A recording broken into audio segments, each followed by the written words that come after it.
unboardable.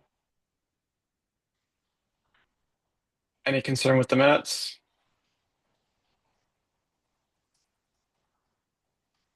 Okay.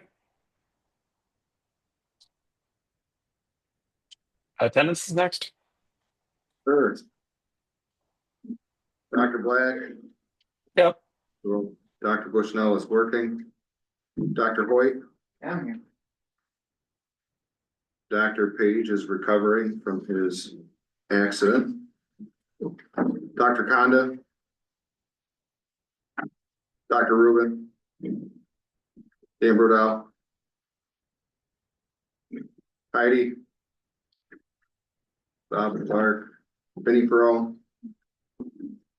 John Melnick. Here. Bob Paddock. Chad Smith. Bernie Caskles. Paul Taylor. Here. Joe Taylor. Yep. Myself. Kelly West. Here. Greg Wright. Here. And we have Ashley and Melissa. We're good, Doc. Sounds good. What's next on the agenda? Remsco report, and I don't have much for it. Dad's not here. There was some lengthy discussion at the last Remsco about the region as a whole needs to come up with a kind of a way to tell patients, our frequent flyers, that they don't need an ambulance and that they don't need to be transported to the hospital. Rick Zari and Dr. Black kind of had some ideas kicking around. I think it's something that's not going to happen at the region level. Personally, I think that's going to happen at the state level. Midstate is holding their first annual golf outing. I did put some flyers out on the table, so if you guys could bring those back to the hospitals, wherever. We're looking for sponsors and teams. It's going to be April 17th at Barker Brook Golf Course in Oriskany Falls. And then there's also August 17th. Yeah, that's what I said. I said April. You said April. That'd be tough. Listen, Doc, I'm ready to golf now. There's also a sheet on the table. It's got a QR code. We're trying to push it out to the hospitals, the nurses, the doctors. Scan that QR code if there's an EMS provider you think is doing a really good job, so we can get some feedback and, recognize them in some sort of way. Oh, am I missing anything from the Remsco? That's pretty much it. All the other stuff was pretty much business. Yeah. Type stuff. Yeah. We did go over the thing that Dr. Black had come up with for dialysis patients, right, Doc? Yep. So yeah, I kind of revised it and represented it, and in reframing it as an advisory, it sounded like it didn't even truly need approval, but the Remsco was aware. Has that been distributed and posted yet? Not Or is yet. it? Okay. That'll be done this week. All right. I Good. had 3 days off last week, and so it'll get posted this week. No worries. I So CMAC approved going to 2 grams for TXA based on the TCCC guidelines. So that'll come with the July 1st update. And really, I think that was the only substantive thing that occurred besides some bylaws discussion at CMAC. Doc, that's 2 grams over 10 minutes on a drip or Yeah. a push? I don't remember how, I think they called it slow push. I believe they called it. It's a push. Yeah. That was just one question that I had in my mind when looking at it. Yeah, Well, the other one was a drip. That's why. yeah, and it was 1 gram. It didn't matter. Slowly pushing on. Right. It was a mistake on the CMAC Soundscope part when they put it in the formulary. It was supposed to be 2 grams. They put it 1 gram IV drip over 10 minutes. So it was just a correction pretty much to the formulary, medication formulary. And we're just waiting for the commissioner to sign off on a pilot for the eye gel Mhm. to close the pilot. So it can be added to the protocol update starting July first. Correct. Which we should know Next month. next month. Yeah. New protocols will be coming out July 1st. They're out now. We're gonna break them down to basically what is changing, what is going to be, if equipped and trained. And then we'll push that out. There'll be education as well before July 1st. So there are protocol changes. Protocol changes, I don't know if you guys remember, used to happen kind of sporadically throughout the year. It's going to be July 1st of every year, protocol changes will come out. It makes a lot of sense. Makes it a lot more easier Yeah. that way. You can't, it's easier to keep track of it. 100%. Mhm. But I don't think there's really much going on this year. No. I don't. There's nothing that's groundbreaking or even I controversial. know the one they wanted to push for this year isn't gonna happen. That was the buprenorphine. I think that's still in the budget. What? I know that they're talking about getting rid of Haldol's gonna be out. Mm. Zyprexa, replacing it. Correct. Is that something that's gonna be regionally approved, or is that, I mean, the REMAC has to look at it, or, No, it's going to be statewide. Mhm. okay, I didn't know if that's like the antibiotics, if that was something that you guys would look at and say, nah, we don't really need that, or yes, we can, or whatever, because I don't know anything about it, so. I mean, I think it's one of those if equipped and trained. I would assume it's gonna be one of those. Okay. And then the glucagon, BLS glucagon pilot. There was an agency down on Long Island, a BLS agency that proposed a glucagon pilot to the SEMSCO.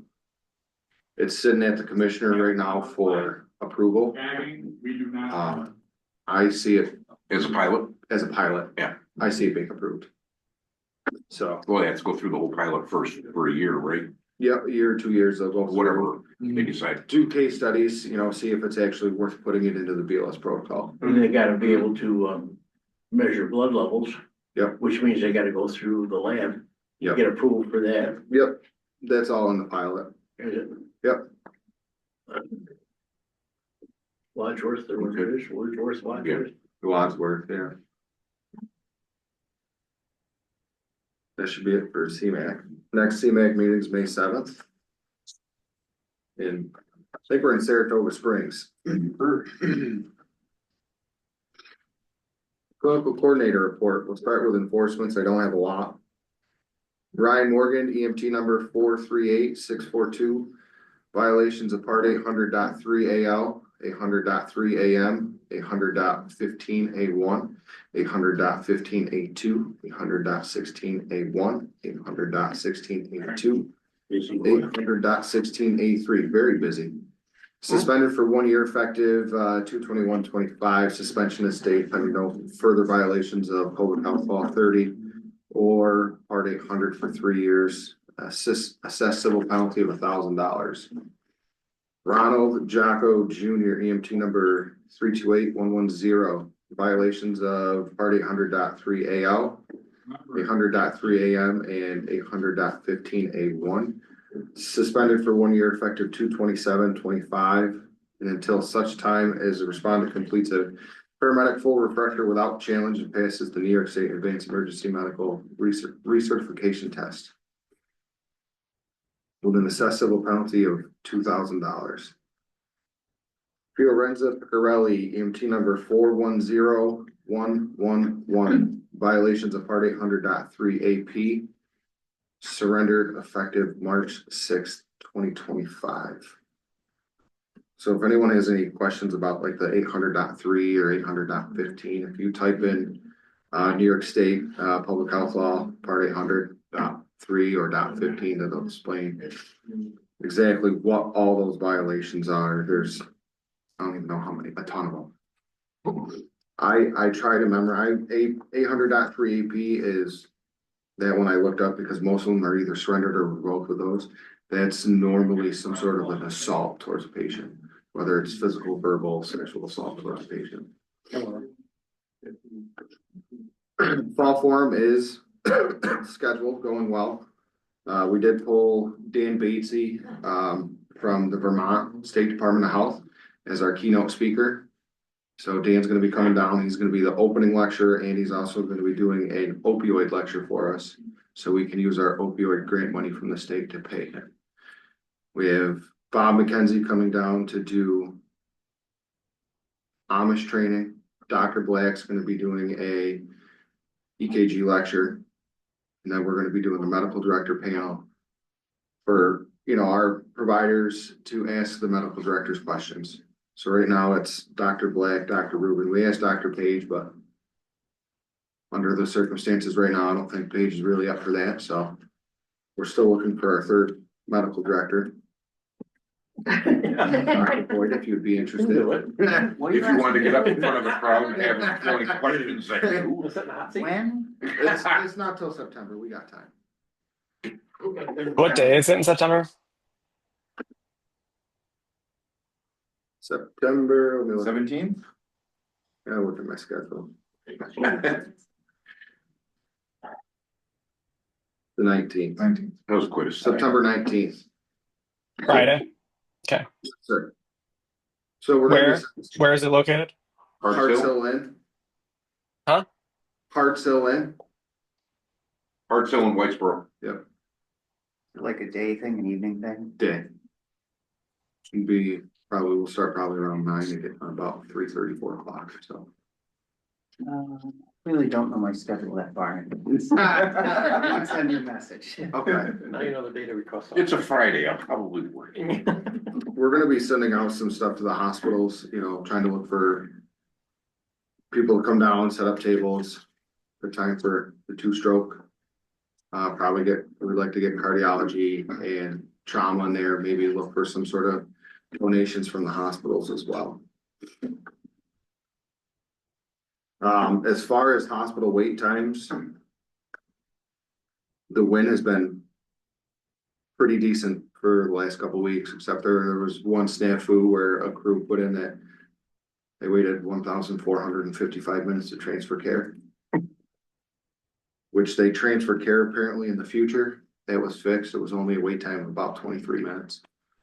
So I think the average, honestly, over probably the last week and a half, 2 weeks has been 12 to 15 minutes offload time with a max of 62. So the win you guys have gone a lot better. And I know there's still a few minor setbacks, but that's to be expected. We are doing a leadership class for EMS providers, this weekend, the 5th and 6th. New York State Department of Health is coming in to teach that. There will be a couple, not everybody going through the class, but there's gonna be a couple people that will be able to go out and teach this afterwards. So if there's any agencies that are interested, a couple of us will be able to teach that. There are some changes coming to EPCRs. Hopefully this is released by July. One of the big changes with president's executive orders that now there are only 2 sexes, so genders are coming out of the PCRs. It's gonna be sexes in the PCRs. I'm assuming there's going to be setbacks this year like we had last year when we transitioned from 3.4 to 3.5. All the hospitals were not getting PCRs. Hopefully that's fixed before we start the transition, but I would assume we're gonna have some issues with transition. Especially if they do it at 5 o'clock on a Friday and leave. I'm hoping And that's then not they the come case. back at Monday, 9 o'clock and go, oh, there was a problem. The whole weekend is shot. I got Peter on speed dial, so if that's the case, I'll just call Peter. We already talked about protocols. We've had kind of an issue with C-collar usage, over the last couple months. There was one weekend that 13 traumas came into the win and only a handful of those patients had C-collars on. I asked politely not to QA all of the 8 patients that didn't have C-collars on, because it's not needed at that point. More of a, let's get it out there. We've already done C-collar education, but kind of a, Well, you're doing the QA on right now. it. That's what I'm saying. Yep. It's being handled. Individual Education. place, What's that? But not individual. Correct. Yes. I'd be working all hours of the day to do that many QAs and touch base with all of the medical directors, and some medical directors I can't even get a hold of sometimes, so it's tough. It's Speaking of QAs, since our last meeting, we had two QAs. One has been handled at the agency level. The second one, still to this day, is waiting for some security footage to be released from the hospital so we can finish that QA.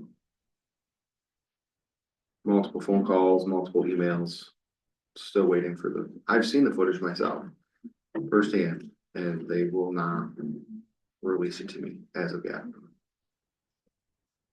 So there's some legal and some compliance issues with releasing the security footage. How can it be any different from St. Luke's or St. Elizabeth's that you've been doing it for years? I don't essentially, I don't really know. I don't have the answer to that question. I've asked. And now it needs to go up to their corporate and compliance level to come back down to give me the approval to acquire that. Cause it needs to be downloaded. I need to have it on my work computer so I can boil that and send it to the state. Not a good one. That's the end of my report. John? Program agency still waiting on the contract. Who knows if that's ever gonna show up? It's going through the state. And that's really we touched on everything else, so.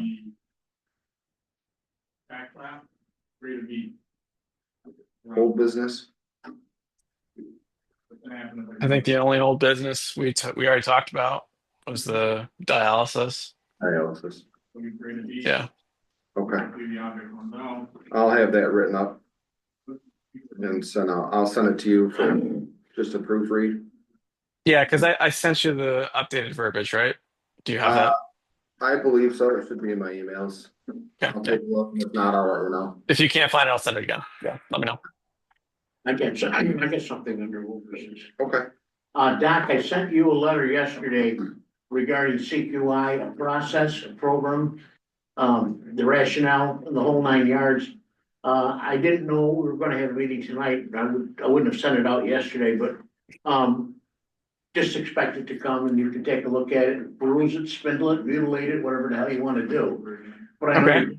so I'm just trying to prompt the process of revising CQI, which I believe is faulty right now. Thank you. So, I mean, Jared and I were talking about CQI and kind of waiting for the Finger Lake stuff to settle out to see where the region truly fits into CQI. Is that fair, Jared? It is. I think we also need to look at some of the other regions and see how they're doing it. The only thing, it's gonna come down to, we don't have any sort of authority in the region. And we never will have any sort of authority in the region. What The do you individual mean by medical that? directors do, The individual medical directors the do. agency medical directors. Agency medical directors are the only ones that have the authority, really. And In the state. in the state, of course, because they issue the card, Correct. but not the REMAC, not the CQI. But the big point is that we need to start concentrating on complaints being settled between the agency, the person, and the medical director. And at that point, an evaluation, then a plan of implementation to approve it. Then that should go to the CQI committee for approval.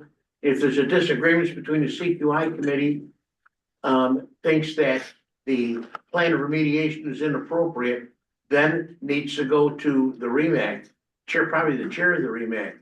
Cause that's something that's gotta be settled doctor to doctor. It can't be settled by a paramedic or a nurse. Mhm. And that's kind of the way I wrote that program up, as you see. I missed one point in there, though. And that was, plan of remediation. I forgot to mention that in there. Which the chair of our REMAX sits on the CQI committee, so that's an easy one.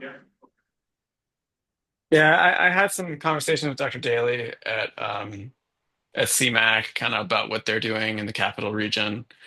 And so the idea of just kind of using the CQI as a process to get on the same page with the medical director of a plan forward for remediation, that's kind of how they're doing it.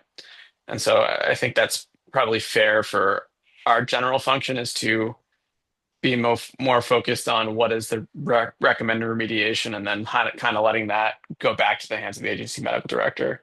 But yeah, if it doesn't even have to get to a full CQI sit down, then I'm fine with that too.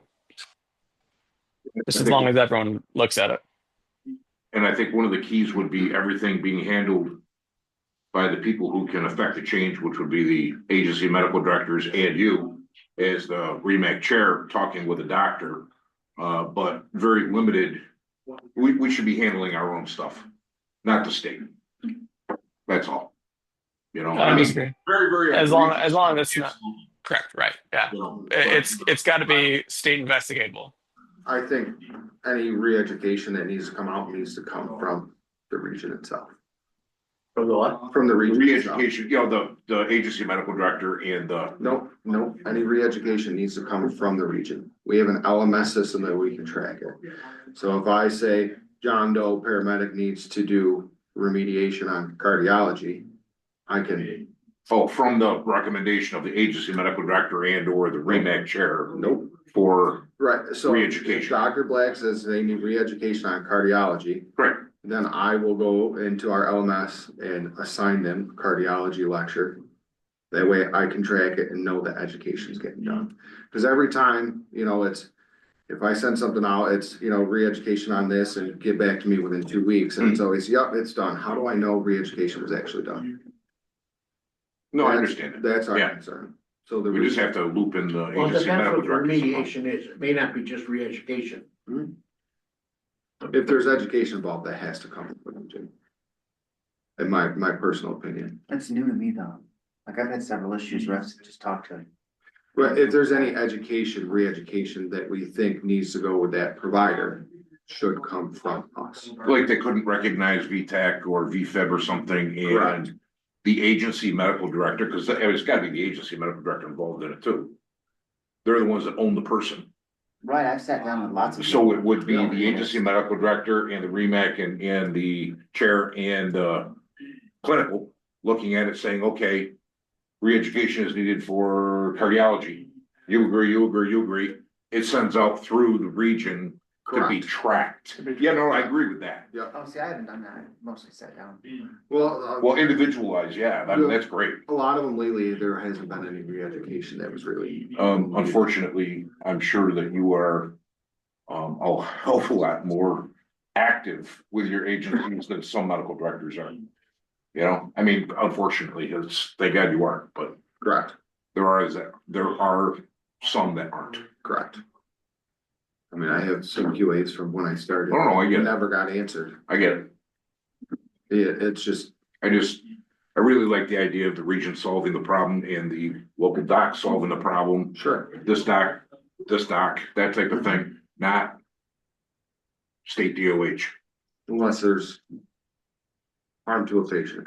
Well, patient death, obviously, Patient abuse, yeah, obviously, Abuse, abandonment, that type of thing. death, any But, harm. you know, I mean, there's Direction of narcotics. There's some really, yes, there's some really egregious stuff, but there's a lot of stuff that isn't, that can be locally handled. In my personal opinion, that can be locally handled. Sure, I personally don't like the state handling things for the simple fact that once it enters the state system, it is a mark for entirety in that state system, not just 3 years and then gone. Even if determined. to It's be on there. frivolous, Even if it's frivolous, there's a mark. There's a mark. So when they go back next time and well, yeah, they've been here twice, 3 times and, oh, well, yeah, that one was bullshit and that one was really frivolous and this one, but the marks are there.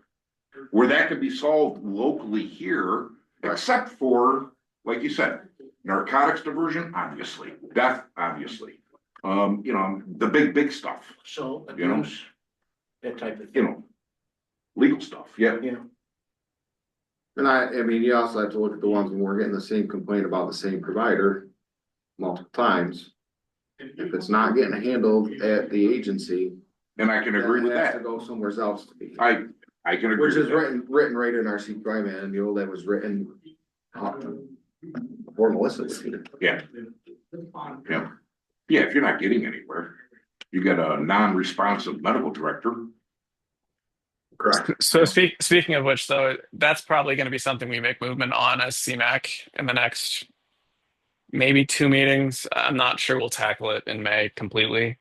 But we had significant discussion remotely over minimum credentialing requirements for agency medical directors being done through each REMAC. So there probably is enough traction that we'll make some progress on that. And then we'll just kind of how most of us have figured it is that every agency medical director should at least have online medical control training. And then we can kind of make sure that we have the standards to apply for medical control training before that. That's kind of how it's going to be run. I know some regions actually had medical directors that were On call. associates of the REMAC for decision-making and stuff. That would be, I'm not sure how to do that, but I had heard that one bantered around also. I mean, look at how many medical directors you got. I'm not sure that's even feasible. I don't know what region it is. They talked about it. So if the provider needs medical control, they call into like a resource number and it gives them a list and a ping who it'll forward to whoever who's on call to answer that. To give medical control orders. It's just like Dr. Rubin, when Dr. Rubin. Yeah, well, it'd be kind of a system to set up. Right. Yeah. But, which would make it easier for our hospitals that don't have. We had two different issues with the medical, agency medical director versus medical control for orders in the field. Absolutely. Correct. Yeah, 100%. But I mean, I don't think anyone's going to disagree that someone who's an agency medical director should have met the same qualifications that an online medical control physician had met. Correct. I agree with you. Agreed. So that's kind of and the way we figure with the bylaws and state regs that it's better to control only one filter and then push everything through that one filter.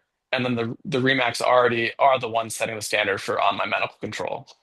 So it'll be more of a bylaw change requiring medical directors to also be credentialed through their REMACs for medical control,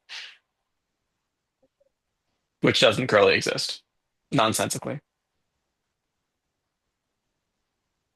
Yeah, I just think the devil's probably gonna be in the details like we ran into last year, that you've got so many physicians that are switching back and forth, trying to catch up with them to actually do a process to become a online medical control physician was daunting.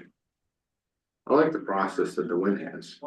It's part of their onboarding. It's part of their training. They take the test and I don't know. Somebody sends it to me once a month. I'm a list of doctors that are taking the test.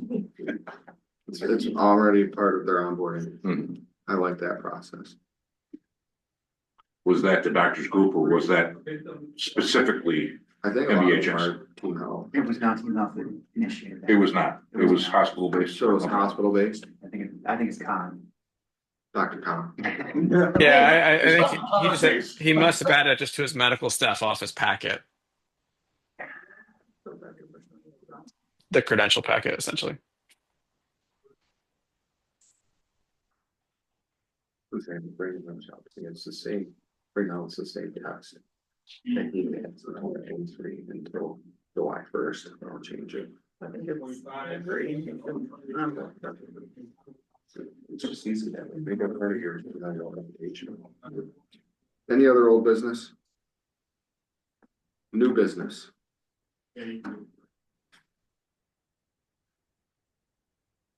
You didn't bring any new business tonight? No, I didn't. I think we should see what the REMSCO, if the REMSCO has a request for REMAC to partner on that discussion that we had, but really the request was to think about it for now. Oh, yeah. If the sewer.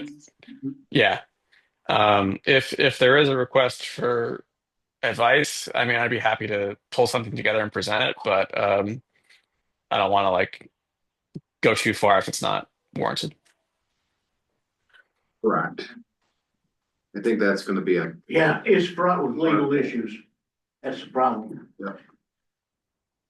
I mean, in my opinion, it's not that they specifically asked for it, is that there is no way to right now go to a place where an ambulance is refusing to transport a patient that they arrive to on a 911 call. Um, we're just not at that spot yet.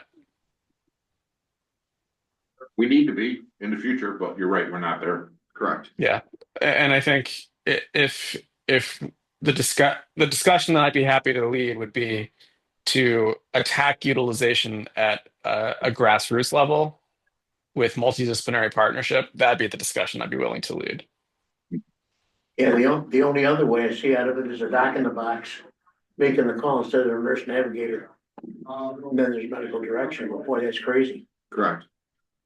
And you'd have to have a lot of change. That'd have to be a federal telehealth law change to allow that to happen. Because EMTALA would still apply to that patient, even though they're not. Yeah. Yep. So yeah, we're nowhere close to that, but I mean, The other new business that came up, or the other business that came up at the Remsco that Jim had mentioned was the 941s oh yeah, in Oneida County, yes. which I'm not sure that these guys know. So starting April 7th, all law enforcement agencies in Oneida County will be transporting their 941s in the police car to the hospital unless there is any medical concerns. So overdose, any injuries, anything like that. And if there is, then they're gonna call for a medical eval on the scene. And ideally, the county had talked about sending a non-ambulance to evaluate the patient. Yep. And see whether it needed an ambulance or not. In theory, it's good, but it's not gonna work. And then the ambulance get called. But the ambulances will never sign the patient off Fire department. because it's a psych patient and possibly, and they're getting there. What are you gonna say? You know, do you wanna go to the hospital? Well, I don't know. Well, it's no different from a super user and you're not taking them to the hospital if you're there. I mean, Right. you know, so you're there. But He's taking the hospital, you're still going. But if they're 941, where are they've already lost their rights. They can't refuse. How can someone that's under 941 say no? The point being that the cops are gonna transport them. And if the cops have a question as to whether it was medical or not, or they needed eval, they were gonna call an ambulance. And then the idea, or an EMS unit. And then the idea was the EMS unit gets there and says, oh no, they're okay. Then they can go in a police car. And everybody's like, ooh, we're not quite sure we're there. I don't see that happening. I see that being more of a escalate to an ambulance. Yeah. Well, we're calling it, and you get dispatched, you just gotta take them in an ambulance then. Right. Yeah. Well, But what they are doing is they're gonna be knocking down the incidence of ambulances being called by screening through the 911 center. And when it is a 941, as police call for a transport, the operator at the 911 center is actually gonna ask the police officer, what is the medical reason you're calling for an ambulance? Correct. And then they'll have that conversation. But if there is no medical reason, they're being told they have to transport them to the hospital. And the law enforcement coalition of the county agreed to. Yeah, we're one Yeah. of the last areas that actually do 941 Yeah. transports with ambulances. So, I mean, they were talking about it starting April 7th, but Rome Police have already started doing it. Tell them about their first call, Paul. RPD's first attempt at it was a 8-year-old. And they had everything was going really well until the 8-year-old got in the back of the police car and had a seizure on the officer, who just was like, we got over there, kid was seasonal. We got over there and solved the problem. But the very first thing you got from this really good young officer is, why me? Why the first patient? Why the first time in the county? I know, I'm really, really sorry, but it happens. But I think my only question Yeah. is what's gonna happen when transport to an alternate destination actually becomes a thing? oh, I don't know. You know what I mean? Yeah. Are they gonna transport next to bridge. other places or just to the ERs? Yeah, next bridge. I don't know. But that's what I they're didn't doing think, right I now. didn't think about that. So we're figuring if they knock down 20 or 30%, it's better than it was by using the dispatchers to parse it out. So, and the police have agreed. So they gotta go anyways. They gotta stay with the patient anyways. We live in interesting times. Never thought I'd see it in the county, but Well, all right. we did. I'm a dog has been doing. No, I know that, in Oneida County. I never thought we would, Mhm. see it, Same. so. Any other new business? Okay, next REMAC meeting is June 17th.